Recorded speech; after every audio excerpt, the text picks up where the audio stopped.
amigos, tudo bem com vocês? Aqui é o Rafael Simões e estou chegando para mais um SEO Happy Hour, o melhor e mais completo podcast sobre SEO do Brasil.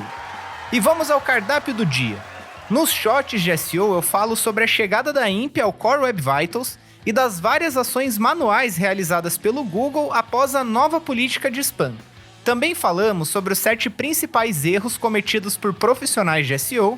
Temos também um passo a passo de como diagnosticar o problema do seu tráfego orgânico baixo. E para finalizar, aprenda como melhorar o desempenho do site usando testes com usuários. Pessoal, antes de começar, eu peço que você compartilhe esse episódio com seus colegas que se interessam por SEO. E já aproveita a curtir e se inscrever em todos os nossos canais, que isso ajuda muito a gente. Vale lembrar que esse podcast que você está ouvindo aqui é uma iniciativa da SEO Happy Hour, agência de consultoria em SEO que atende empresas de todos os tamanhos e ramos de atuação. Inclusive, somos especialistas em ajudar empresas a se recuperarem após quedas de update, desde que elas estejam dispostas a fazer a parte delas, é claro. Se você tem alguma dúvida sobre SEO ou quer contratar a gente, manda um e-mail para contato@seohappyhour.com ou entre em contato com a gente pelo formulário de interesse, o link está na descrição desse episódio, que eu bato um papo contigo. Mas sem mais delongas, vamos falar de SEO. Quem já acompanha o podcast sabe que no dia 5 o Google anunciou o Core Update de março de 2024, além de novas políticas contra spam. E já no dia seguinte, a Big Tech realizou diversas ações manuais que são penalidades de classificação na pesquisa. A ação manual é aplicada quando um revisor humano no Google determina que as páginas do site não estão em conformidade com as suas políticas de spam. Para saber se seu site sofreu algum tipo de ação manual, você precisa acessar o Google Search Console e aí lá dentro você precisa ir em Seguranças e Ações Manuais e depois clicar em Ações Manuais. Essa é a única forma de você descobrir se de fato você sofreu uma ação manual por parte do Google ou não. E é importante frisar que se você foi afetado por uma ação manual, você só vai voltar a aparecer no Google quando você resolver o problema. E ainda podem levar meses para isso acontecer. Se você precisa de ajuda, conta com a ajuda da SEO Happy Hour, é só entrar em contato com a gente. E tem mais novidades do Google. Desde terça-feira, dia 12 de março, a INPE, que significa Interaction to Next Paint, é oficialmente uma Core Web Vitals, substituindo o feed, que era o First Input Delay. Para quem não lembra, a INPE avalia a responsividade de uma página da web, observando a latência de todas as interações dos visitantes e fornecendo um valor único que indica o quão rápidas foram essas interações. Por mais que seja importante, a INPE não impacta diretamente na classificação de um site. E se por um acaso seu site sofreu uma queda nesse período, é mais provável ter sido por conta do Core Update que está acontecendo do que da implementação do INPE como uma Core Web Vital, beleza?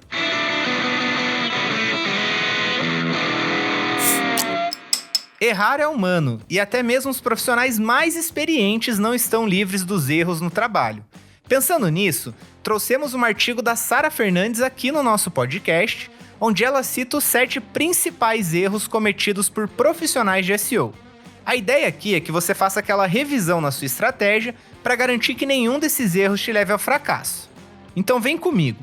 O erro número 1 é querer consertar tudo sem considerar os objetivos e o impacto no negócio. Dificilmente um site vai estar 100% perfeito. Sempre vai ter coisa para consertar. Seja um Core Web Vital, um link quebrado, um produto que está com a descrição pobre, imagem que não contém o texto alternativo. Enfim, são muitos detalhes que fazem parte de um site que podem sim prejudicar as experiências dos visitantes ou de SEO. No entanto, é preciso sempre ter em mente os objetivos do negócio para saber quais áreas priorizar e destinar esforços para essas áreas. Ao querer arrumar tudo de uma vez, a equipe pode ficar sobrecarregada e você acaba desviando a atenção de áreas críticas que poderiam gerar resultados mais significativos. O erro número 2 é presumir que trabalhar em um site menor é mais fácil. Um site menor tem menos páginas para gerenciar e por isso muitos pensam ser mais fácil de trabalhar. No entanto, quando se trata de testes e otimização para SEO, o site maior oferece mais oportunidades de testar diferentes estratégias porque possui um volume maior de URLs. Outra questão é que sites menores podem não ter tantos dados para analisar, o que dificulta a detecção de padrões e entendimento do que funciona e não funciona. O erro número 3 é não se importar com a localização quando se trata de SEO internacional. Quando a gente trabalha com SEO internacional, não é apenas implementar a tag hreflang. Todo o conteúdo e práticas de SEO também devem ser adaptados para atender às características culturais, linguísticas e comerciais do local. Ou seja, a localização é obrigatória. A autora cita como exemplo o uso de dados estruturados de veículos, que dependendo do local, pode usar métricas diferentes como, por exemplo, quilômetro por hora ou milha por hora. Então tem países que usam quilômetro, tem países que usam milhas. Usar esse nível de detalhe na localização garante que o seu conteúdo não seja apenas linguístico, mas também contextualmente relevante para o público-alvo daquela região. O erro número 4 é ignorar a experiência do usuário. Nós sempre batemos na tecla da experiência do visitante como um fator importantíssimo para sua estratégia de SEO. Por isso, as equipes de SEO User Experience devem trabalhar em conjunto. Tem até um nome para isso que é Search Experience Optimization. Quando esses times trabalham junto, o objetivo vai além de aumentar o tráfego, garantindo também que os visitantes tenham uma experiência prazerosa no site. Além disso, os mecanismos de busca estão de olho em sinais que mostram a experiência das pessoas, como por exemplo o tempo de permanência na página e como elas interagem com o conteúdo. Ter bons KPIs de experiência ajudam também o Google a entender o seu conteúdo como útil e relevante. A gente já falou aqui que o Google vem usando dados de pessoas como base para tomar decisões ali nos seus diferentes algoritmos, como, por exemplo, o CTR. Então, quanto melhor for a experiência que você provê para o seu cliente, e isso envolve não só o seu conteúdo, mas também como a sua página é desenhada, isso vai te ajudar na sua estratégia de SEO, e não só isso, mas em todos os canais. O erro número 5 é ignorar o feedback do visitante. O feedback do visitante do site pode chegar até você de diversas formas, como por exemplo, comentários, formulários de feedback, pesquisas, interações nas redes sociais, entre outras. E é uma ferramenta importantíssima na análise qualitativa. Quando você não leva em consideração o feedback do usuário, pode acabar perdendo oportunidades e não explorando o potencial máximo do site. É importante encontrar um equilíbrio entre seguir as práticas recomendadas de SEO e adaptar-se às necessidades e comportamentos exclusivos do seu público. O erro número 6 é presumir que toda empresa precisa de SEO internacional. Nem toda empresa vai precisar de uma estratégia global. Na verdade, pensar localmente pode até ser melhor dependendo do negócio. Para tomar essa decisão, é importante mais uma vez olhar para o seu público. Quem faz o seu negócio crescer? Os visitantes internacionais ou são os moradores locais? Tendo essa resposta, fica mais fácil saber se você precisa mesmo de SEO internacional ou não. No caso de SEO, a abrangência de localização geralmente não é a melhor opção. Expandir o seu negócio para mais idiomas representa um gasto alto em recursos que podem não trazer o retorno esperado. Então pense bem antes de implementar isso. E o erro número 7 é implementar apenas mudanças que sejam um fator de classificação. Um grande erro em estratégia de SEO é concentrar-se apenas em otimizações com impacto direto na classificação. Os Core Web Vitals, por exemplo, não impactam diretamente a classificação de um site, mas elas são importantes sim para se ter dados de como está a experiência dos visitantes. O mesmo vale para o EEAT, que é experiência, especialização, autoridade e confiabilidade. Esses elementos são essenciais para conquistar a satisfação do visitante, mas eles não são um fator direto de ranqueamento. O mesmo vale para o esquema Markup, que facilita a leitura do seu site pelos mecanismos de busca, mas também nem sempre é um fator de classificação direto. Então ambos esses não são fatores de ranqueamento de acordo com o Google, mas eles impactam na usabilidade do seu site, no CTR e, consequentemente, podem também impactar de forma positiva ou negativa o seu ranqueamento. E aí, você está cometendo algum desses 7 erros? Se sim, uma visão de fora pode te ajudar a colocar a sua estratégia de SEO nos eixos. Mande um alô pra gente via formulário ou no e-mail contato@seohappyhour.com que a gente te ajuda.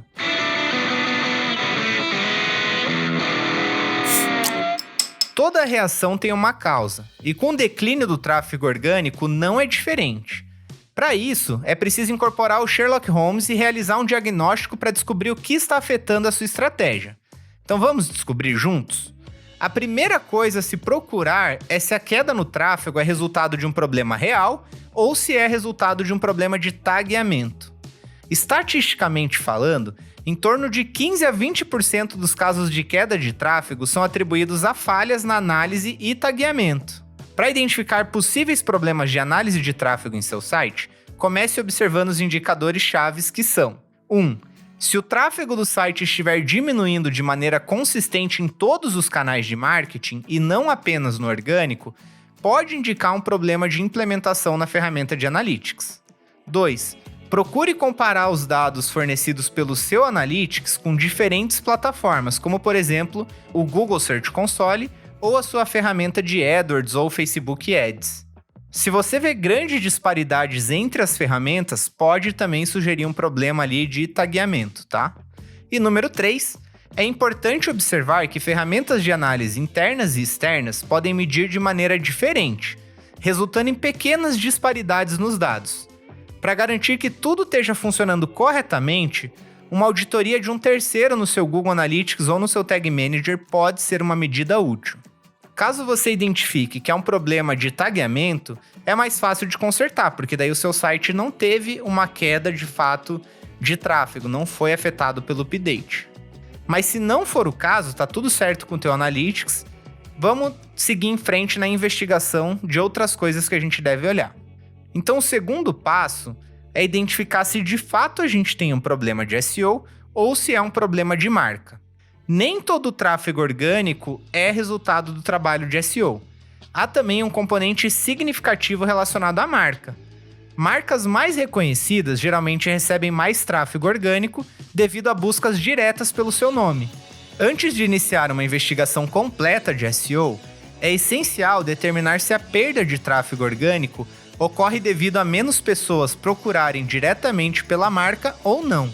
Então verifique as consultas de marca no Google Search Console, filtrando apenas aquelas que contêm o nome da sua marca e comparando o desempenho ao longo do tempo. Se o tráfego proveniente de termos que não são de marca estiver relativamente estável ou aumentando enquanto o tráfego de termos de marca estiver em queda, provavelmente isso é resultado de mudanças na marca ou da percepção que as pessoas têm da sua marca. E isso é um problema que dificilmente o SEO vai conseguir resolver num curto prazo, porque a gente já está posicionando em primeiro para o nome da marca. Então, por que as pessoas estão buscando menos a marca?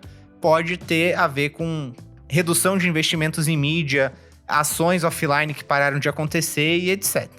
O terceiro passo é identificar de onde vem a perda do tráfego. Então, para isso, analise os dados para identificar padrões ao filtrar e classificar por diferentes variáveis. Geralmente, essas serão as pistas mais reveladoras. Utilizando o Google Search Console, você pode analisar os seguintes itens. 1. A sazonalidade. Então verifique se há declínio consistente no mesmo período todos os anos. Por exemplo, se todo dezembro o teu tráfego cai, talvez você não tenha feito nada errado e o teu tráfego só está caindo porque é normal ele cair naquele período. 2. URL. Descubra se a perda de tráfego está concentrada em uma única página, ou em várias páginas, ou em um único template. Isso vai te ajudar a encontrar o problema e resolver ele. Número 3. Palavras-chave. Identifique quais termos de busca estão contribuindo para o declínio. São termos mais informativos? São mais comerciais? Existe algum padrão entre eles? Número 4. Tipo de recursos na página de resultado. Se você perder recursos que aparecem na SERP do Google para um concorrente, isso pode causar perda de tráfego. Então, às vezes, o motivo não é perda de ranking, mas é porque a SERP mudou e acrescentou ou removeu funcionalidades ali, ou parou de exibir você como uma delas, isso pode impactar o seu tráfego. Número 5. Buscas por imagens, vídeos ou Google Shopping. Então, avalie se o seu tráfego caiu e não foi na pesquisa tradicional, pode ter sido por conta de o tráfego gerado por imagens ou vídeos, ou no caso de e-commerce, pode até ter a ver com o Google Shopping. Número 6, localização. Então verifique se houve mudanças a nível global, né, a nível país, ou se a mudança aconteceu apenas em um determinado local, porque pode ter acontecido de terem surgido novos players ou o Google ter mudado alguma coisa apenas naquela cidade em específico. E é importante você entender isso para conseguir corrigir o problema. A partir daí, achando o problema, é hora da gente definir se ele é realmente um problema. Por exemplo, se o seu tráfego caiu, mas as suas conversões ainda estão dentro do esperado ou estão aumentando, será que vale a pena um esforço maior para recuperar esse tráfego? Se sim, continue investigando. O próximo passo é olhar para os fatores internos que podem causar a queda no tráfego. Então, após identificar de onde vem a perda do tráfego e se ela afeta as metas do negócio, é importante entender por que isso está acontecendo. O foco é no site, especialmente no conteúdo e no SEO técnico. Problemas de conteúdo geralmente levam a uma queda gradual no tráfego, a menos que grandes partes do conteúdo desapareçam do site. É importante realizar uma auditoria de conteúdo para garantir que as melhores práticas estejam sendo seguidas e para identificar problemas como, por exemplo, canibalização de palavras-chave ou conteúdo de baixa qualidade. Os padrões nas URLs podem indicar onde procurar por problemas de SEO técnico. Mudanças na indexação ou rastreamento de páginas são frequentemente a causa de queda abrupta no tráfego. É necessário examinar questões como se a página está renderizando corretamente, se houve alguma alteração no arquivo robots.txt, se as tags canônicas estão apontando para o lugar certo, se nenhum redirect que estava implementado se perdeu e coisas do gênero. Enfim, coisa para olhar não falta, então o que eu recomendo é que você faça uma auditoria técnica no seu site como um todo ou naquela seção que você identificou que houve queda. Há também os fatores externos que podem causar queda no tráfego, como por exemplo, atualizações de algoritmo, que são os famosos updates. Eles podem ter um grande impacto no tráfego de um site, mesmo sem um anúncio formal do Google. É importante acompanhar as atualizações e estar ciente de como elas podem afetar o posicionamento do seu site nos resultados de pesquisa. Além disso, o layout e os recursos dos resultados de pesquisa do Google estão em constante evolução, o que pode afetar a visibilidade e o tráfego orgânico de um site.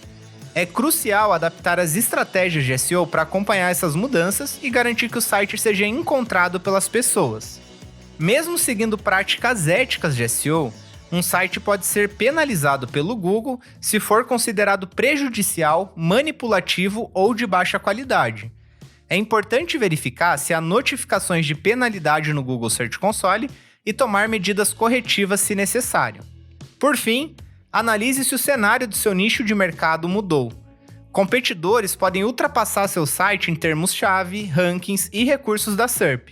Realizar uma análise competitiva ajuda a entender as vantagens dos concorrentes, comparando fatores como a qualidade do conteúdo, a experiência das pessoas no site, a reputação do autor e a estrutura da página.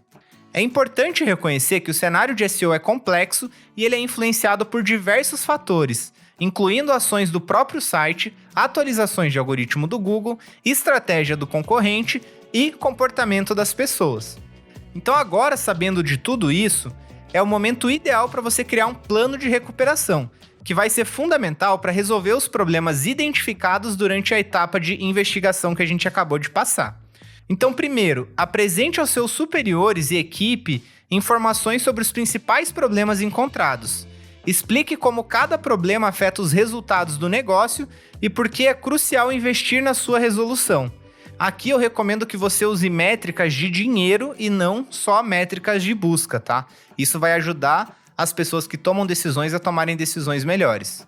O segundo ponto é, com base na gravidade e no impacto de cada problema, é necessário estabelecer prioridades e desenvolver um plano de ação detalhado para resolver cada questão de forma eficaz. E o terceiro ponto, para guiar a equipe no processo de implementação das soluções, é essencial criar uma documentação detalhada que descreva os requisitos específicos de cada otimização e as etapas necessárias para sua execução. Com isso, você vai ter um roadmap de como corrigir os problemas levantados, vai saber quanto vai custar, quanto tempo vai levar e fica muito mais fácil também de você homologar a correção desses problemas e acompanhar os resultados conforme eles forem sendo implementados, beleza?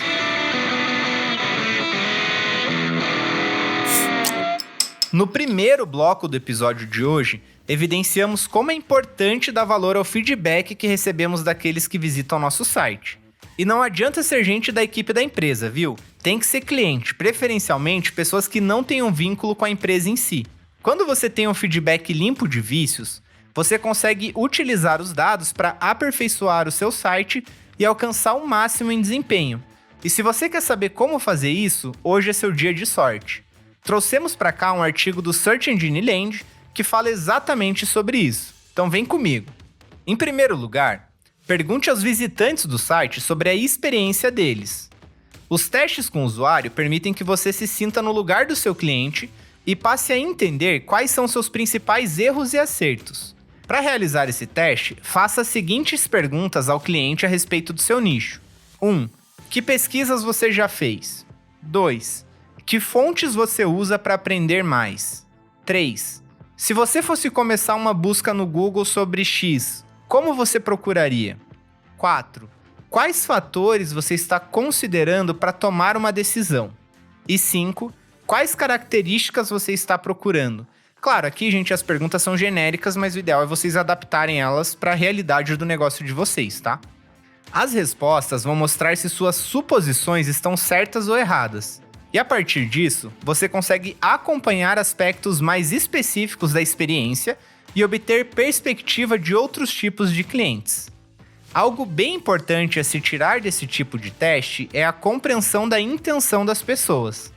Saber o que seu cliente realmente quer quando está buscando por algo relacionado a seu produto ou serviço é o ponto-chave para garantir um bom conteúdo, porque o seu conteúdo deve responder essa intenção, essa dor que ele tem. Existem algumas dicas que podem te ajudar a melhorar o seu conteúdo após os testes de usuário. A primeira delas é reordene as seções de conteúdo com base no que é mais importante para o cliente. O que eu quero dizer com isso? Se tem um tópico do teu conteúdo que está lá no fim da página e na sua pesquisa você identificou que ele é o que as pessoas mais querem saber, apresente ele como a primeira ou segunda coisa da página. Segundo, explique os recursos mais populares do seu serviço ou produto usando palavras simples de entender. 3. Implemente uma sessão de perguntas e respostas respondendo as principais dúvidas que surgiram no teste. 4. Inclua dados, números, custos, preço, o que for importante estatisticamente que as pessoas procuram. E 5. Responda as perguntas relacionadas da seção As pessoas também perguntam que aparece na página de resultados do Google quando você busca por algo. A segunda dica que eu te dou é encontrar novas palavras-chave e tópicos. Na hora de realizar o teste, preste atenção nas frases e termos que seus clientes usam e procuram.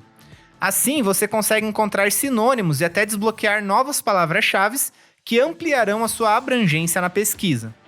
Por exemplo, o seu cliente diz que deseja contratar um faz-tudo ou um empreiteiro.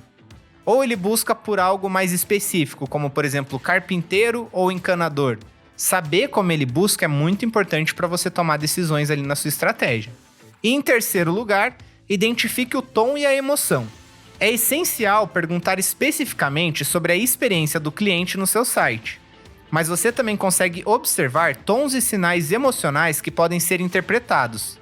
Quando a pessoa está frustrada com o site, você pode ver sinais como clique ou rolagem rápida demais, suspiros ou pausas, sons de desaprovação, como por exemplo o estalo da língua, e respostas curtas ou desconexas. Já quando a pessoa está confusa com o site, os sinais são pausa e rolagem muito lerda, rolagem para cima para reler as sessões que ela já passou, fazer perguntas em voz alta ou clicar várias vezes no botão voltar ou superior. Você também pode fazer perguntas diretas sobre o sentimento do cliente durante a navegação, como por exemplo, em uma escala de 1 a 5, quão satisfeito você se sente com esse artigo? Há algo frustrante ou confuso nessa página? E o que teria tornado essa experiência mais agradável para você? Isso julgando que você está fazendo o teste com a pessoa e vendo ela ali executar o teste, né? Quarto ponto, descubra conhecimentos prévios a nível de leitura. É importante conhecer as limitações de leitura e interpretações do seu público-alvo, e você pode descobrir isso através de testes com usuários. Então defina quais palavras que você usa em seus conteúdos que são comuns e incomuns para o cliente. avalie o quanto eles acham que já sabem sobre um tópico e também peça para que eles citem possíveis concorrentes do seu negócio, que aí você vai saber de fato quem o seu público está vendo como concorrente, não necessariamente o concorrente que é o maior em SEO. Evite usar jargões e palavras de conhecimento interno. Sempre prefira uma linguagem simples, clara e sem estrangeirismo. Se não for possível substituir a palavra técnica ou em outro idioma, lembre-se de traduzi-la ou explicar o seu conceito. Agora que você já sabe como funciona o teste com o usuário e os benefícios incríveis dessa prática, confira como colocar tudo isso em prática. Então, primeiro, adicione uma enquete ou seção de comentários em seu site. Você pode incluir perguntas simples como, por exemplo, essa página foi útil, com opções de sim e não para a resposta, e é possível incorporar esse tipo de serviço de enquete via plugin ou ferramentas de terceiros. Segundo, use um site específico para testes com usuários. Muitas empresas utilizam sites dedicados ao teste com o usuário, normalmente quando querem realizar uma pesquisa mais robusta e com mais perguntas. E o terceiro ponto é faça entrevistas ao vivo. Por mais que seja mais trabalhoso, o grupo focal é uma ótima forma de obter feedback, e até hoje é uma das principais formas de testes com usuários de grandes empresas e tecnologias. Para aproveitar ao máximo os resultados do teste com o usuário, lembre-se de priorizar perguntas abertas do que binárias, que são perguntas de sim ou não. Preste atenção não só no que o cliente fala, mas também em seus gestos, tom de voz e etc. E peça aos clientes para dizerem em voz alta o que estão pensando durante a navegação. Esperamos que essas dicas possam ser úteis para que você consiga aprimorar seu negócio com a ajuda dos seus clientes.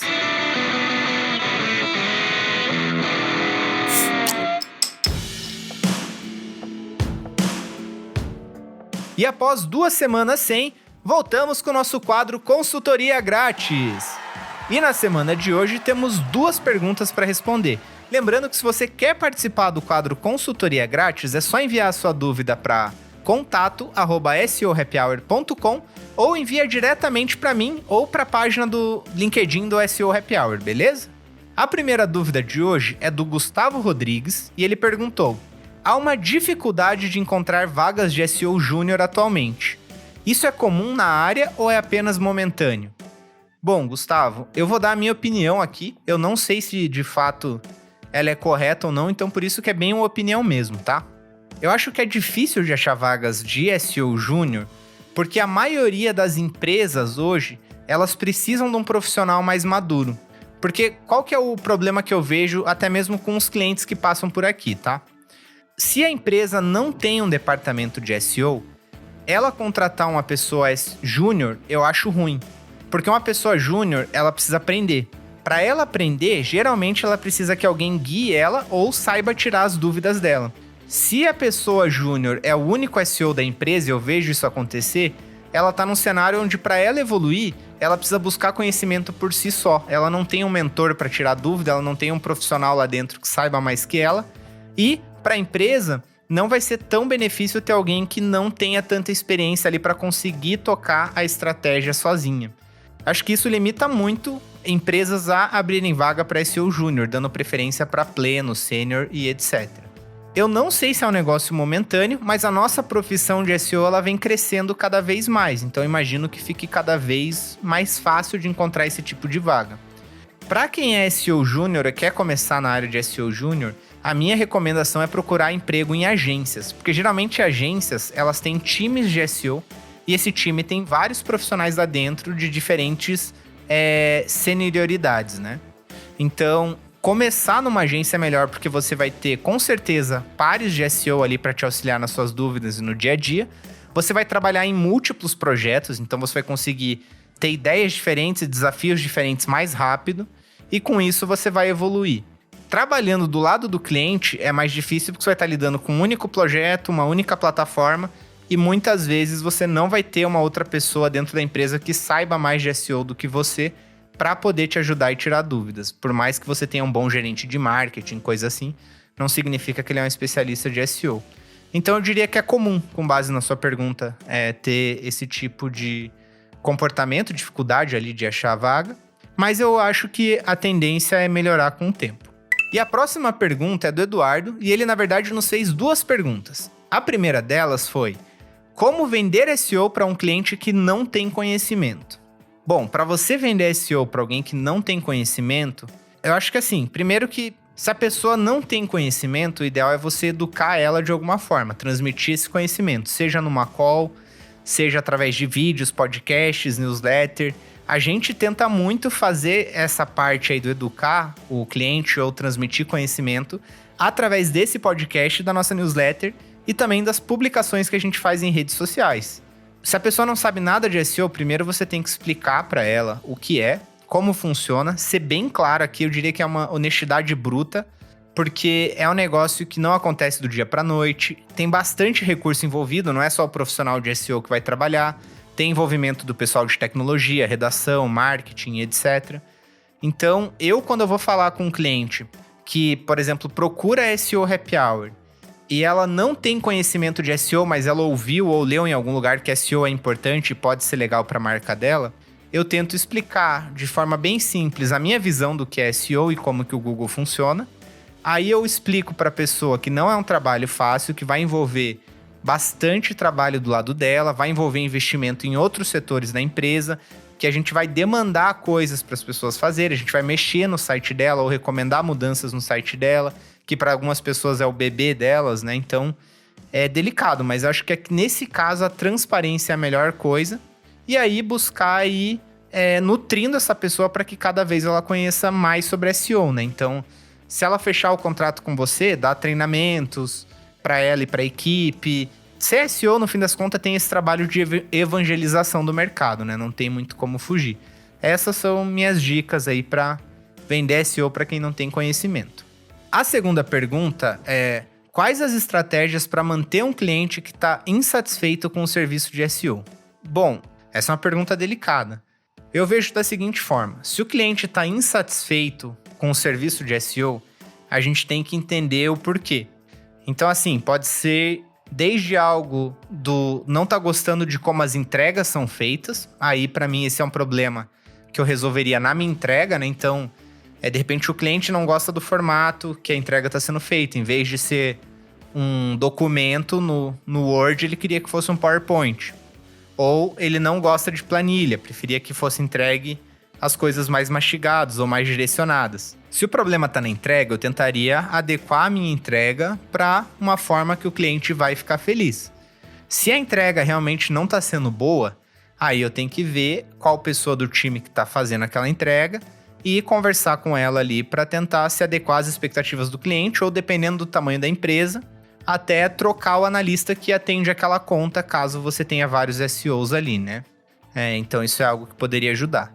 Se o cliente não está satisfeito com o serviço porque ele não está tendo os resultados que ele espera, aí é uma questão de entender e ser bem transparente com o cliente. Se de fato ele está executando aquilo que ele precisa executar para chegar lá. Se ele não estiver executando, aí o motivo da insatisfação dele pode ser porque ele não está fazendo a parte dele. E aí eu acho que é o nosso papel ser transparente e falar: olha, eu já te entreguei uma auditoria técnica, briefings de conteúdo, uma análise de concorrente, te passei uma série de ações para você executar ou aplicar no seu site, e o seu time até agora não conseguiu aplicar tudo ou conseguiu aplicar 10% do que foi recomendado. Por isso você não está vendo os resultados. E alinhado a isso, tentar trazer números já se você aplicar essas coisas que a gente está recomendando, a gente acredita que a gente vai sair do cenário A para o cenário B. E aí o cliente tem uma melhor forma ali de tomar decisão ou até notar que talvez às vezes a insatisfação dele não tem fundamento. Um outro ponto seria, se ele está insatisfeito porque ele não tem braço ou as coisas não estão andando como ele gostaria, ajudar às vezes esse cliente ou recomendar um terceiro que possa ajudar ele a suprir essa demanda que ele não está conseguindo. Então sempre na transparência. E se o cliente, de fato, ele não está satisfeito e não tem o que fazer, aí a melhor coisa que eu recomendo você fazer é encerrar esse relacionamento com o cliente o quanto antes. Porque senão ele vai continuar pagando você insatisfeito, isso vai sobrecarregar teu time, sobrecarregar você, não vai ser um cliente que vai sair falando bem do seu trabalho, muito provavelmente. Então, às vezes, é melhor encerrar o contrato antes do previsto, por mais que você vai deixar de ganhar essa grana, mas não cobrar multa até, nem nada. e se livrar ali do problema do cliente insatisfeito, caso você de fato veja que do lado dele não tem nada que ele vá fazer para melhorar e do teu lado não tenha nada que você possa fazer também, tá? Pode ser uma alternativa que não é muito legal, mas às vezes acontece.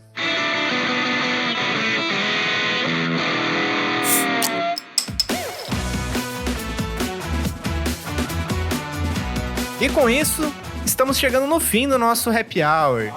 Eu quero agradecer você por acompanhar o nosso podcast até aqui e lembre-se de compartilhar ele com seus amigos e curtir a gente no YouTube. Comente também se você gosta dos nossos episódios, porque isso ajuda no nosso engajamento. Lembrando que se você quer falar comigo, é só mandar um e-mail para contato@seohappyhour.com e a gente aceita tudo. Dúvida, crítica, sugestão de pauta, elogio, o que você quiser mandar, a gente vai ler e te responder, beleza? E se você quer contratar a nossa consultoria, o formulário de inscrição está na descrição desse episódio, então preencha lá com seus dados que a gente entra em contato, beleza? Com isso, nos vemos na próxima segunda. Um grande abraço, espero que o update esteja sendo bom com você e valeu!